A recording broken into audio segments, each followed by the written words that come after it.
Good morning, or depending when you're watching this, good afternoon, good evening, or good night. My name's Ross, and as always told out of Voice of Radio.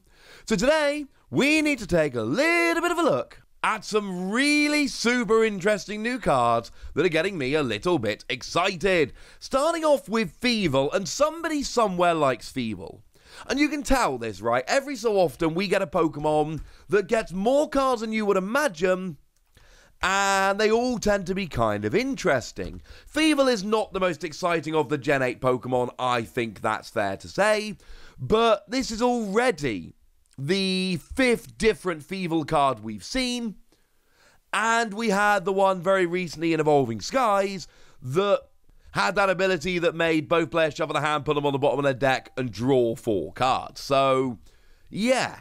People like Thievul, and this new one to me looks very interesting indeed. Now, our translation here comes from the lovely Antoine Boulet, who, you know, we're a big fan of. You should know that by now. And what we've got is free energy 110. And yes, I'm fully aware that we're now in a situation where Dark Patch is back, so we can get the energy on more easily. All of this is fine. Don't care, ladies and gentlemen. It's a bad attack. There are better places to put your energy. But the ability, the ability I like. Although I do need to point out it's got 100 HP, which means it can't be searched with Level Ball. And bearing in mind, when we're heading into the rotation, things like Evolution Incense are rotating out. So, evolved Pokemon, the difference between 100 HP and 90 HP is going to get a lot bigger. Because when we hit the rotation, Ultra Ball is really going to be the only reliable way we've got, at least by far the best way, to go and get these evolution Pokemon. And this is very much a tech you'll play like a 1 or 2 of. So 90 HP would be huge here, and it doesn't have it, which is sad. Although I should point out, I mentioned this is the 5th Thievul so far. They've all had 100 HP, so let's not go going crazy. What do we see here? Well, if your opponent has 2 or fewer prize cards remaining, when your opponent plays a supporter card from their hand, prevent all effects of that card done to your benched Pokemon V. Basically, this stops your opponent using boss's orders on Luminion for game. And there are other uses for this, but my initial thought is this stops your opponent using boss's orders on Luminion for game.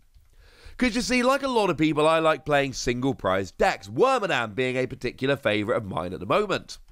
The problem is, when you're playing these single prize decks, sure, you'll be using some Pokemon for a bit of extra consistency, something like a Chinchino, for instance, but a lot of the time, you know, you're using stage 1s to get rolling. What you really want here is something like a Luminion, or in formats past, it could have been a Crobat or a Dedenne or anything along those lines, just to get you rolling.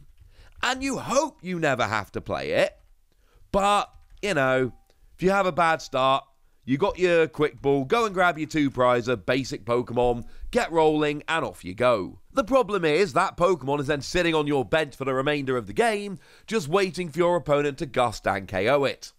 And this doesn't stop your opponent gusting and KOing it. What it does do is stop them using it for their last 2 prizes. So, they can still do it, but they've got to do it early. So they can go and gust when you've got, for instance, 3 prizes remaining, as an example. So they gust when you've got 3 prizes remaining, and it's not blocked at that point because they haven't got 2 or fewer, and then they KO a single prize Pokemon as the last one. That's fine. But it makes it far more awkward for your opponent. And just to be super clear here, I'm thinking Zoroark decks. It's as simple as that. I don't know anyone's going to be playing Thievul by itself, although to be clear, the fact that we've got the one from Evolving Skies is actually really good, because it basically means we've got 2 weird techie Thievuls that we can play together. So you can essentially, you know, play a little bit of a line, so to speak, you know, couple of Nick It and 1 each of the 2 Thievul, and then go from there. That could work. That could be a fun thing to do. My point is Zoroark. Because what you essentially do here is play the Zoroark. Now that's got the ability that lets you switch itself for any stage 1 in your discard pile. You discard Thievul nice and early, because you're only literally playing it as a one-off. And if your opponent ever gets to the stage where they've got 2 prizes remaining, swap for Thievul. Simple as that. And then your opponent cannot do the gusting on your Luminion or whatever. And it's not always going to be relevant. Sometimes you won't have played the Luminion. Sometimes your opponent won't ever be in a position to do this. Maybe you know they've played all of their gusting, whatever. But it's there as an option. It's a super niche card. And I'm not going to pretend for a second that it isn't. It is a super niche card. But you know what? It serves a purpose, and for that, I absolutely love it. I'm going to go ahead and give it between 3 and 4 Wassies. We don't give half Wassies, that would be barbaric. I do think it is way better in Zoroark decks than other decks. But I think in that situation where you've got 2 prizes remaining, or your opponent does, and you've got a Luminion or something similar on your bench, this is really good. But we also have another Pokemon we need to be having a little bit of a chat about today, although it really is a whole evolution line. It's Togekiss. Yay! And we're in a very similar situation to where we were with Thievul here. You see, nobody actually likes the attacks here. I mean, Togekiss itself, firstly, 130 HP on a stage 2 is kind of embarrassing. But also, free energy, 120, no. That's not good. There's no real world in which this is a good attack. It's honestly terrible. Nobody likes it. Let's move on with our day. The thing is, we've got a really nice ability. When you play this Pokemon from your hand to evolve one of your Pokemon during your turn, you may heal 90 damage from your active Pokemon. Well, yeah. That's really nice. That's, like, really nice. Because, you see, we're not in that much of a one-hit KO format at the moment. Sure, one-hit KOs happen, but we're not in as much as we have been in the past. So what you do here is you will let your opponent get a hit in, and then you heal up. And then you go from there. And you essentially keep doing it. Now, one thing which is quite sad is that we are going to be losing Scoop Up Net in the not too distant future. And the reason why that's sad is because this works so well with Scoop Up Net.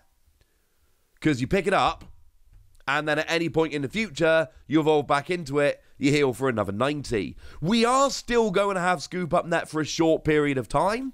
We are going to have it until we hit the rotation. So this is going to be an Astral Radiance, which comes out at the end of May, and it's going to be kind of end of August, beginning of September, either just before or just after Worlds. We don't know, and anyone who says they're knowing at this stage is making a prediction, but trying to pass it off as fact. We don't know.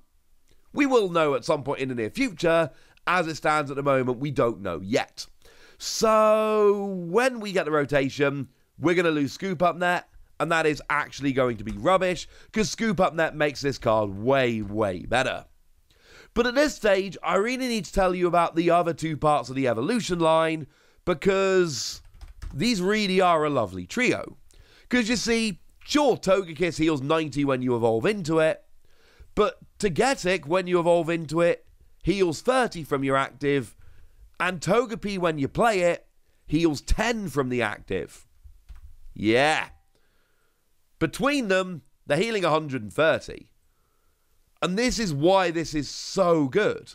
Because with a Scoop Up Net, you can essentially play a Togepi, heal 10, evolve a bench Togepi into Togetic, heal 30, evolve a bench Togetic into Togekiss, and heal 90, and then the next time you play a Scoop Up Net, you do the whole thing round again. It's actually very similar to things like the Crobat line, but it's healing rather than dropping damage counters.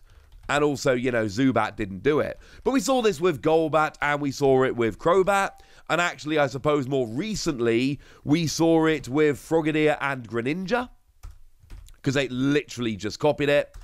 And these are cool. And these saw play. That was doing extra damage. Do we like it as much? Do we like the healing as much? No, is the honest answer. The dealing damage abilities are better than the healing ones. I'm sorry, that's just the way it is. Use these to do a little bit more damage and get a few cheeky KOs here and there. And I know that sounds mean, and I'm sorry about that. It's just the way it is. So I love this a lot more before Scoop Up Net rotates out. When Scoop Up Net goes, I like this a lot less. The fact of the matter is, it really comes down to matchups. You know, if you're really scared, we see all those things. Take Jolteon as an example.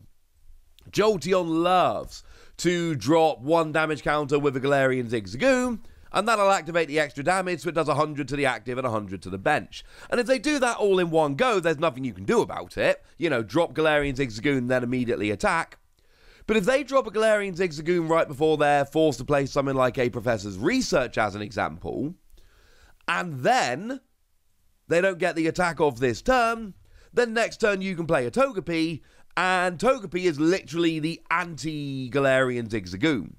It will just get rid of that 1 damage counter your opponent dropped. If your opponent's trying to take a slow KO with something like Inteleon, you can drop a Togekiss to put your Pokemon just out of range.